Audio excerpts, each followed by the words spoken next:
Hello नमस्कार दोस्तों, आप सभी का स्वागत है आपके अपने YouTube channel online GK free classes में। आज के इस वीडियो में हम दिल्ली पुलिस कांस्टेबल 2023 के एग्जाम के लिए कंप्यूटर के बहुत ही इंपॉर्टेंट क्वेश्चन लेकर आए हैं, जो आपके दिल्ली पुलिस कांस्टेबल 2023 के एग्जाम के लिए इंपॉर्टेंट रहेंगे। और ये हमारा कंप्यूटर का मॉडल पेपर नंबर 10 होने वाला है। इससे पहले हम कंप्यूटर के 9 मॉडल पेपर करवा चुके हैं, जिनको अभी तक आपने नहीं देखा है तो अलग से कंप्यूटर की प्लेलिस्ट बनी हुई है, तो वहां से जाकर आप इन कंप्यूटर के 9 मॉडल पेपरों को देख सकते हैं। और इस 10वें मॉडल पेपर को भी आपको कंप्लीट देखना है, क्योंकि आज के इस 10वें मॉडल पेपर के अंदर दिल्ली पुलिस कांस्टेबल 2023 के एग्जाम के लिए कंप्यूटर के बहुत ही इंपॉर्टेंट क्वेश्चन होंगे। इसलिए वीडियो के एंड में आपको बताना है कि आपका टोटल स्कोर कितना होता है। तो चलिए शुरू करते हैं हमारे इस 10वें मॉडल पेपर को बिना देरी के। फर्स्ट क्वेश्चन है आप सभी के सामने, निम्नलिखित में से गूगल क्या है? वेरी वेरी इंपॉर्टेंट प्रश्न है ये। ऑप्शन ए है ब्राउजर, ऑप्शन बी है सर्वर, ऑप्शन सी है हार्डवेयर और ऑप्शन डी है सर्च इंजन। तो इन चारों में से आपको करेक्ट आंसर बताना है कि निम्नलिखित में से गूगल क्या है। तो यहाँ पर देखो सभी का करेक्ट आंसर हो जाएगा ऑप्शन है डी, यानी कि इन सभी में से गूगल क्या है? Search engine. तो करेक्ट आंसर हो जाएगा सभी स्टूडेंट का ऑप्शन है डी। तो चलिए अगला प्रश्न देखते हैं। सेकंड प्रश्न है आप सभी के सामने, निम्नलिखित में से कौन सर्च इंजन नहीं है? वेरी वेरी इंपॉर्टेंट प्रश्न है ये भी। यहाँ पर देखो प्रश्न को घुमा के पूछा गया है कि निम्नलिखित में से कौन सा सर्च इंजन नहीं है। ऑप्शन ए है गूगल, ऑप्शन बी है बिंग, ऑप्शन सी है याहू और ऑप्शन डी है विकिपीडिया। तो इन चारों में से आपको करेक्ट आंसर बताना है कि कौन सा सर्च इंजन नहीं है। तो करेक्ट आंसर हो जाएगा सभी का ऑप्शन है डी, यानी कि जो विकिपीडिया है ये एक प्रकार का सर्च इंजन नहीं है। तो करेक्ट आंसर हो जाएगा सभी का ऑप्शन है डी। और यहाँ पर देखो याद रखना, गूगल, बिंग और याहू ये तीनों के तीनों क्या है? सर्च इंजन है। और इस प्रश्न का करेक्ट आंसर हो जाएगा सभी का ऑप्शन है डी। तो चलिए अगला प्रश्न देखते हैं। तीसरा प्रश्न है आप सभी के सामने, किसी भी डॉक्यूमेंट को सेव करने के लिए किस कमांड का इस्तेमाल किया जाता है? इंपॉर्टेंट प्रश्न है ये भी। ऑप्शन ए है Ctrl+S का, ऑप्शन बी है Ctrl+P का, ऑप्शन सी है Shift+X का और ऑप्शन डी है Ctrl+Z का। तो इन चारों में से आपको करेक्ट आंसर बताना है कि किसी भी डॉक्यूमेंट को सेव करने के लिए किस कमांड का इस्तेमाल किया जाता है। तो यहाँ पर देखो सभी का करेक्ट आंसर हो जाएगा ऑप्शन है ए, यानी कि किसी भी डॉक्यूमेंट को सेव करने के लिए Ctrl+S को प्रेस किया जाता है। तो करेक्ट आंसर हो जाएगा सभी का ऑप्शन है ए। तो चलिए अगला प्रश्न देखते हैं। चौथा प्रश्न है आप सभी के सामने, किसी भी डॉक्यूमेंट में मौजूद टेक्स्ट को कट करने के लिए किस कमांड का इस्तेमाल किया जाता है? ऑप्शन ए है Ctrl+C का, ऑप्शन बी है Ctrl+X का, ऑप्शन सी है Shift+X का और ऑप्शन डी है Ctrl+H का। तो इन चारों में से आप सभी को करेक्ट आंसर बताना है कमेंट सेक्शन के अंदर कि किसी भी डॉक्यूमेंट में मौजूद टेक्स्ट को कट करने के लिए किस कमांड का इस्तेमाल किया जाता है। तो यहाँ पर देखो सभी का करेक्ट आंसर हो जाएगा ऑप्शन है बी, यानी कि किसी भी डॉक्यूमेंट में मौजूद टेक्स्ट को कट करने के लिए Ctrl+X का इस्तेमाल किया जाता है। तो करेक्ट आंसर हो जाएगा सभी का ऑप्शन है बी। तो चलिए अगला प्रश्न देखते हैं। पांचवा प्रश्न है आप सभी के सामने, किसी भी डॉक्यूमेंट में मौजूद टेक्स्ट को कॉपी करने के लिए किस कमांड का इस्तेमाल किया जाता है? या फिर देखो इस प्रश्न को एक लाइन के अंदर भी बोल दिया जाता है कि किसी भी टेक्स्ट को कॉपी करने के लिए किस शॉर्टकट की का इस्तेमाल किया जाता है।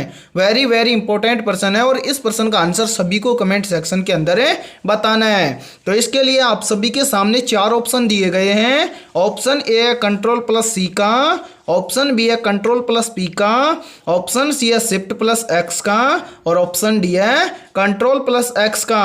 तो इन चारों में से करेक्ट आंसर क्या हो जाएगा ये आपको बताना है। यहाँ पर देखो आपसे पूछा गया है कि किसी भी डॉक्यूमेंट में मौजूद टेक्स्ट को कॉपी करने के लिए किस कमांड या किस शॉर्टकट की का उपयोग किया जाता है। तो यहाँ पर देखो सभी का करेक्ट आंसर हो जाएगा ऑप्शन है ए, यानी कि किसी भी टेक्स्ट को कॉपी करने के लिए Ctrl+C का उपयोग किया जाता है। तो करेक्ट आंसर हो जाएगा सभी का ऑप्शन है ए। और यदि ये वीडियो आपको पसंद आ रही है तो एक बार इस वीडियो को जल्दी से लाइक कर दो, और चैनल पर यदि आप पहली बार जुड़े हो तो चैनल को कर लो सब्सक्राइब और बेल आइकन को प्रेस करना, ताकि आने वाली नई वीडियो का नोटिफिकेशन भी आपको सबसे पहले देखने को मिले।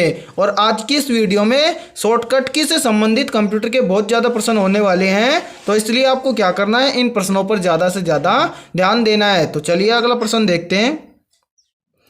छठा प्रश्न है आप सभी के सामने, डॉक्यूमेंट को प्रिंट करने के लिए किस कमांड का इस्तेमाल किया जाता है। या फिर देखो इस प्रश्न को ऐसे भी पूछ लिया जाता है कि किसी भी टेक्स्ट को प्रिंट करने के लिए किस शॉर्टकट की का उपयोग किया जाता है। ऑप्शन ए है Ctrl+C का, ऑप्शन बी है Ctrl+P का, ऑप्शन सी है Shift+X का, और ऑप्शन डी है Shift+A का।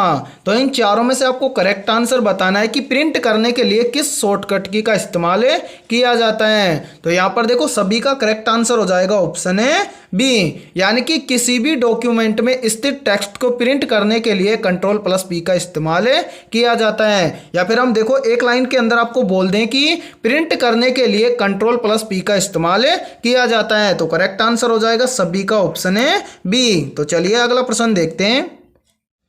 सातवां प्रश्न है आप सभी के सामने, कीबोर्ड में फंक्शन की कितनी होती हैं। इंपॉर्टेंट प्रश्न है ये। ऑप्शन ए है 10, ऑप्शन बी है 12, ऑप्शन सी है 20, और ऑप्शन डी है 9। तो इन चारों में से आपको करेक्ट आंसर बताना है कि कीबोर्ड के अंदर फंक्शन की कितनी होती हैं। तो यहाँ पर देखो काफ़ी बच्चे तो क्या होते हैं, उनको यही नहीं पता होता है कि फंक्शन की क्या होती है। तो यहाँ पर देखो कीबोर्ड के अंदर आपको देखने को मिला होगा F1, F2, यानी कि इस प्रकार से डॉट डॉट करके आपको F12 तक की क्या मिली होंगी, कुंजियां देखने को मिली होंगी। यानी कि F1, F2 से लेकर F12 तक की जितनी भी कुंजियां होती हैं उनको क्या बोला जाता है, फंक्शन की बोला जाता है। और कितनी होती हैं ये, तो यहाँ पर देखो ये होती है 12। तो करेक्ट आंसर हो जाएगा सभी का ऑप्शन है बी, यानी कि कीबोर्ड के अंदर फंक्शन की होती हैं 12। तो करेक्ट आंसर हो जाएगा सभी का ऑप्शन है बी। तो चलिए अगला प्रश्न देखते हैं। आठवां प्रश्न है आप सभी के सामने, डॉस का पूरा नाम क्या है। या फिर देखो इस प्रश्न को इस तरह भी पूछ लिया जाता है कि DOS का पूरा नाम क्या होता है। ऑप्शन ए है डिस्क ऑपरेटिंग सिस्टम है, ऑप्शन बी है डिजिटल ऑपरेटिंग सिस्टम है, ऑप्शन सी है डिपार्टमेंट ऑपरेटिंग सिस्टम है, और ऑप्शन डी है दिल ऑपरेटिंग सिस्टम है। तो इन चारों में से आपको करेक्ट आंसर बताना है कि DOS का पूरा नाम क्या होता है। तो यहाँ पर देखो सभी का करेक्ट आंसर हो जाएगा ऑप्शन है ए, यानी कि डिस्क ऑपरेटिंग सिस्टम होता है DOS का पूरा नाम। तो करेक्ट आंसर हो जाएगा सभी स्टूडेंट का ऑप्शन है ए। तो चलिए अगला प्रश्न देखते हैं। नौवां प्रश्न है आप सभी के सामने, विंडोज का पहला वर्जन कौन सा था। वेरी वेरी इंपॉर्टेंट प्रश्न है ये। ऑप्शन ए है विंडोज फर्स्ट, ऑप्शन बी है विंडोज XP, ऑप्शन सी है विंडोज 7, और ऑप्शन डी है MS DOS। तो इन चारों में से आपको करेक्ट आंसर बताना है कि विंडोज का पहला वर्जन कौन सा था। तो यहाँ पर देखो करेक्ट आंसर हो जाएगा सभी का ऑप्शन है ए, यानी कि विंडोज का पहला वर्जन था विंडो फर्स्ट। तो करेक्ट आंसर हो जाएगा सभी का ऑप्शन है ए। तो चलिए अगला प्रश्न देखते हैं। 10वां प्रश्न है आप सभी के सामने, निम्नलिखित में से MS वर्ड क्या है। तो आप सभी के सामने 4 ऑप्शन दिए गए हैं, इन चारों में से आपको करेक्ट आंसर बताना है। सभी को कमेंट सेक्शन के अंदर है कि निम्नलिखित में से MS वर्ड क्या है। ऑप्शन ए है सिस्टम सॉफ्टवेयर है, ऑप्शन बी है यूटिलिटी सॉफ्टवेयर है, ऑप्शन सी है इनपुट डिवाइस है, और ऑप्शन डी है एप्लीकेशन सॉफ्टवेयर है। तो यहाँ पर देखो इन चारों में से करेक्ट आंसर हो जाएगा सभी का ऑप्शन है डी, यानी कि निम्नलिखित में से MS वर्ड क्या है। तो इन सभी में से करेक्ट आंसर है ऑप्शन है डी, यानी कि MS वर्ड एक क्या है, एप्लीकेशन सॉफ्टवेयर है। तो करेक्ट आंसर हो जाएगा सभी का ऑप्शन है डी। तो चलिए अगला प्रश्न देखते हैं। 11वां प्रश्न है आप सभी के सामने, निम्नलिखित में से हार्डवेयर डिवाइस नहीं है। यानी कि यहाँ पर आप सभी के सामने 4 ऑप्शन दिए गए हैं और इन चारों में से आपको करेक्ट आंसर बताना है कि निम्नलिखित में से हार्डवेयर डिवाइस नहीं है। ऑप्शन ए है मॉनिटर, ऑप्शन बी है सीपीयू, ऑप्शन सी है माउस और ऑप्शन डी है एक्सेल। इन चारों में से आपको करेक्ट आंसर बताना है, सभी को कमेंट सेक्शन के अंदर है। तो यहाँ पर देखो 11वें के अंदर करेक्ट आंसर क्या हो जाएगा, तो यहाँ पर देखो सभी का करेक्ट आंसर हो जाएगा ऑप्शन है डी, यानी कि इन सभी में से जो एक्सेल है ये एक प्रकार का हार्डवेयर डिवाइस नहीं है, तो करेक्ट आंसर हो जाएगा सभी का ऑप्शन है डी। और बाकी यहाँ पर याद रखना, देखो मॉनिटर, सीपीयू और माउस ये तीनों के तीनों क्या है, हार्डवेयर डिवाइस है। तो इस प्रश्न का करेक्ट आंसर हो जाएगा सभी का ऑप्शन है डी। तो चलिए अगला प्रश्न देखते हैं। 12वां प्रश्न है आप सभी के सामने, 1 मेगाबाइट किसके बराबर होता है? या फिर देखो इस प्रश्न को ऐसे भी पूछ लिया जाता है कि 1 MB किसके बराबर होता है? ऑप्शन ए है 1024 KB के बराबर है, ऑप्शन बी है 1024 MB के बराबर है, ऑप्शन सी है 1024 GB के बराबर है और ऑप्शन डी है 1024 TB के बराबर है। तो इन चारों में से आपको जल्दी से करेक्ट आंसर बताना है कि 1 मेगाबाइट किसके बराबर होता है। तो यहाँ पर देखो सभी का करेक्ट आंसर हो जाएगा ऑप्शन है ए, यानी कि 1 मेगाबाइट होता है 1024 KB के बराबर। तो करेक्ट आंसर हो जाएगा सभी का ऑप्शन है ए। या फिर हम बोल सकते हैं कि 1 MB बराबर होता है, यानी कि हम बोल सकते हैं 1 MB बराबर होता है 1024 KB। ठीक है, तो करेक्ट आंसर हो जाएगा सभी का ऑप्शन है ए। तो चलिए अगला प्रश्न देखते हैं। 13वां प्रश्न है आप सभी के सामने, विश्व का सबसे पहला सुपर कंप्यूटर कब बना था? इंपॉर्टेंट प्रश्न है ये। ऑप्शन ए है 1945 में, ऑप्शन बी है 1967 में, ऑप्शन सी है 1976 में और ऑप्शन डी है 1985 में। तो इन चारों में से आपको करेक्ट आंसर बताना है कि विश्व का सबसे पहला सुपर कंप्यूटर कब बना था। तो यहाँ पर देखो सभी का करेक्ट आंसर हो जाएगा ऑप्शन है सी, यानी कि विश्व का सबसे पहला सुपर कंप्यूटर बना था 1976 के अंदर। तो करेक्ट आंसर हो जाएगा सभी का ऑप्शन है सी। तो चलिए अगला प्रश्न देखते हैं। 14वां प्रश्न है आप सभी के सामने, निम्नलिखित में से डॉट मैट्रिक्स क्या है? ऑप्शन ए है प्रिंटर, ऑप्शन बी है स्कैनर, ऑप्शन सी है प्रोजेक्टर और ऑप्शन डी है माउस। तो इन चारों में से आपको करेक्ट आंसर बताना है कि डॉट मैट्रिक्स क्या है। तो यहाँ पर देखो इन चारों में से करेक्ट आंसर हो जाएगा सभी का ऑप्शन है ए, यानी कि इन सभी में से जो डॉट मैट्रिक्स है ये एक प्रकार का क्या होता है, प्रिंटर होता है। तो करेक्ट आंसर हो जाएगा सभी का ऑप्शन है ए। तो चलिए अगला प्रश्न देखते हैं। 15वां प्रश्न है आप सभी के सामने, मदरबोर्ड के भागों में डेटा का आदान प्रदान किसके कारण होता है? ऑप्शन ए है रैम के कारण है, ऑप्शन बी है रोम के कारण है, ऑप्शन सी है CMOS के कारण है और ऑप्शन डी है बस के कारण है। तो इन चारों में से देखो करेक्ट आंसर हो जाएगा सभी का ऑप्शन है डी, यानी कि मदरबोर्ड के भागों में डेटा का आदान प्रदान होता है बस के कारण। तो करेक्ट आंसर हो जाएगा सभी का ऑप्शन है डी। तो चलिए अगला प्रश्न देखते हैं। 16वां प्रश्न है आप सभी के सामने, निम्नलिखित में से कौन सी वैज्ञानिक कंप्यूटर भाषा है? ऑप्शन ए है कोबोल, ऑप्शन बी है बेसिक, ऑप्शन सी है पास्कल और ऑप्शन डी है फोर्ट्रॉन। तो इन चारों में से आपको करेक्ट आंसर बताना है कि निम्नलिखित में से कौन सी वैज्ञानिक कंप्यूटर भाषा है। तो यहाँ पर देखो सभी का करेक्ट आंसर हो जाएगा ऑप्शन है डी, यानी कि फोर्ट्रॉन भाषा एक क्या है, वैज्ञानिक कंप्यूटर भाषा है। तो करेक्ट आंसर हो जाएगा सभी का ऑप्शन है डी। तो चलिए अगला प्रश्न देखते हैं। 17वां प्रश्न है आप सभी के सामने, कंप्यूटर की पंचम पीढ़ी VISI तकनीक को किस तकनीक में परिवर्तित किया गया था? ऑप्शन ए है ULSI में, ऑप्शन बी है CLSI में, ऑप्शन सी है LSI में और ऑप्शन डी है KLSI में। तो इन चारों में से आप सभी का करेक्ट आंसर हो जाएगा ऑप्शन है ए, यानी कि कंप्यूटर की पंचम पीढ़ी VISI तकनीक को ULSI के अंदर परिवर्तित किया गया था। तो करेक्ट आंसर हो जाएगा सभी का ऑप्शन है ए। तो चलिए अगला प्रश्न देखते हैं। 18वां प्रश्न है आप सभी के सामने, डैश ने मैकोस को विकसित किया है और इसका अस्तित्व रखते हैं। यानी कि यहाँ पर देखो, इस प्रश्न के अंदर आपको ध्यान से समझना है क्या पूछा गया है। यहाँ पर आपसे पूछा गया है कि किस कंपनी ने मैकोस को विकसित किया है और इसका अस्तित्व रखते हैं। यानी कि इस डैश के स्थान पर आपको कंपनी का नाम है बताना है। ऑप्शन ए है माइक्रोसॉफ्ट ने, ऑप्शन बी है एप्पल ने, ऑप्शन सी है IBM ने और ऑप्शन डी है लेनोवो ने। तो इन चारों में से आपको करेक्ट आंसर बताना है कि किस कंपनी ने मैकोस को विकसित किया है और इसका अस्तित्व भी रखती है। तो यहाँ पर देखो, सभी का करेक्ट आंसर हो जाएगा ऑप्शन है बी, यानी कि एप्पल कंपनी ने मैकोस को विकसित किया है और इसका अस्तित्व भी रखते हैं। तो करेक्ट आंसर हो जाएगा सभी का ऑप्शन है बी। तो चलिए अगला प्रश्न देखते हैं।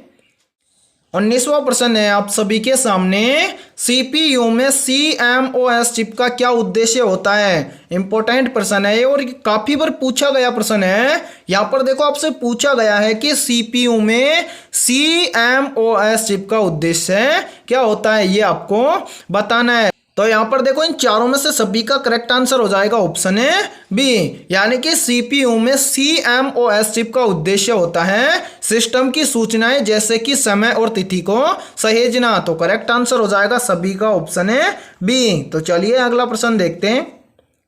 20वां प्रश्न है आप सभी के सामने, पंच कार्ड का जनक किसे कहा जाता है। इंपॉर्टेंट प्रश्न है ये भी।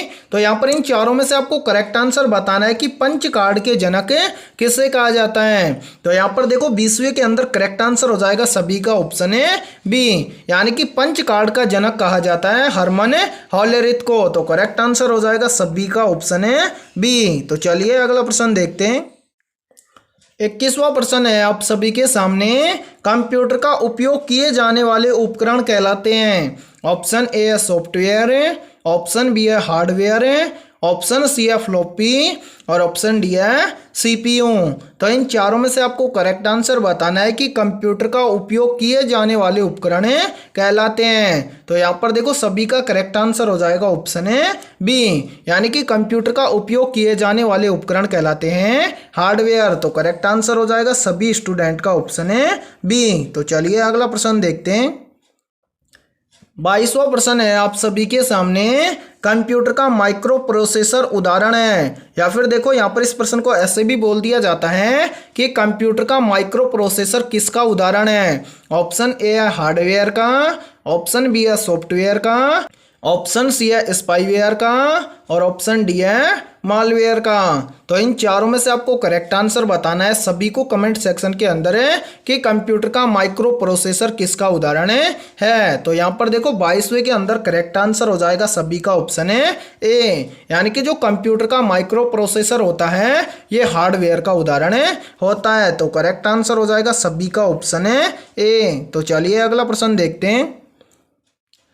23वां प्रश्न है आप सभी के सामने, निम्नलिखित में से किस कंपनी ने ग्राफिकल यूजर इंटरफेस का आविष्कार किया था। वेरी वेरी इंपॉर्टेंट प्रश्न है ये, और इस प्रश्न को आप नोट कर सकते हैं क्योंकि छप सकता है इस बार एग्जाम के अंदर ये प्रश्न है। यहाँ पर देखो, पूछा गया है कि निम्नलिखित में से किस कंपनी ने ग्राफिकल यूजर इंटरफेस का आविष्कार किया था। ऑप्शन ए है गूगल कंपनी ने, ऑप्शन बी है माइक्रोसॉफ्ट कंपनी ने, ऑप्शन सी है एप्पल कंपनी ने और ऑप्शन डी है जीरोक्स कंपनी ने। तो इन चारों में से आप सभी को करेक्ट आंसर बताना है कमेंट सेक्शन के अंदर है कि किस कंपनी ने ग्राफिकल यूजर इंटरफेस का आविष्कार किया था। तो यहाँ पर देखो, करेक्ट आंसर हो जाएगा 23वें के अंदर ऑप्शन है डी, यानी कि जो जीरोक्स कंपनी है इसने बनाया था ग्राफिकल यूजर इंटरफेस को।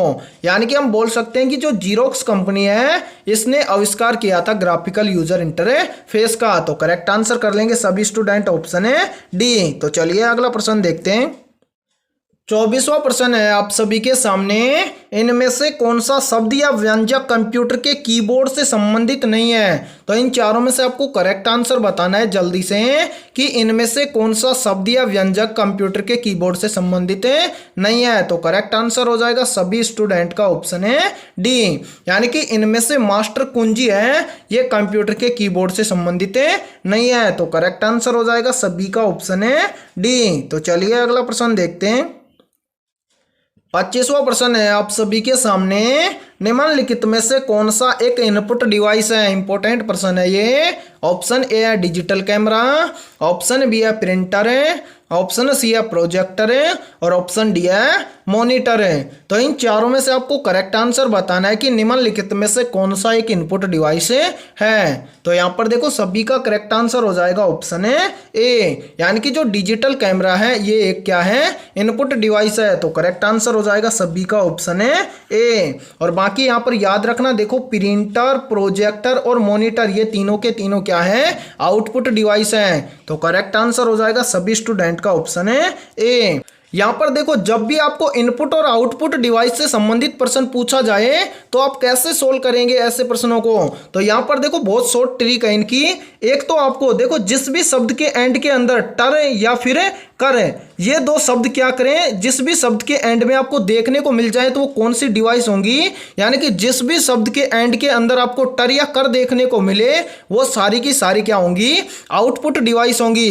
जैसे यहाँ पर देखो प्रिंटर लास्ट में क्या है? टर है। इसी प्रकार से देखो प्रोजेक्टर लास्ट में क्या है? टर है। इसी प्रकार से देखो मॉनिटर ये भी क्या है? लास्ट में क्या लग रहा है? टर है। तो ये तीनों की तीनों क्या है? आउटपुट डिवाइस हैं। यानी कि जिस भी शब्द के एंड में टर या कर देखने को मिले वो क्या होंगी? आउटपुट डिवाइस होंगी। और बाकी जो बच गई वो क्या होंगी? इनपुट डिवाइस होंगी। तो आपको क्या याद रखना है? टर और कर, ये दो शब्द याद रखने हैं और इनको याद रखना है कि टर या कर जिस भी शब्द के एंड में होगा वो क्या होंगे? आउटपुट डिवाइस होंगे। और जो बच जाएंगे वो क्या होंगे? इनपुट डिवाइस होंगे। तो यहां पर देखो डिजिटल कैमरा है, इसके अंदर ना तो टर है ना कर है, तो ये कैसी डिवाइस है? इनपुट डिवाइस है। इसलिए करेक्ट आंसर हो जाएगा सभी का ऑप्शन है ए। तो आज की इस वीडियो में इतना ही। वीडियो पसंद आई है तो इस वीडियो को लाइक कर दो और चैनल पर यदि आप पहली बार जुड़े हो तो चैनल को कर लो सब्सक्राइब और बेल आइकन को प्रेस करना ताकि आने वाली नई वीडियो का नोटिफिकेशन भी आपको सबसे पहले देखने को मिले। और आज की इस वीडियो में हमने लगभग 25 कंप्यूटर के क्वेश्चन करवाए हैं। इन 25 में से आपके कितने क्वेश्चन सही हुए हैं सभी को कमेंट सेक्शन में बताना है। और जिस भी अभ्यर्थी के 23 प्लस क्वेश्चन सही हुए हैं उनकी तैयारी बेहतर है। तो फिर मिलते हैं ऐसे इंपॉर्टेंट क्वेश्चनों के साथ सुबह 8 बजे।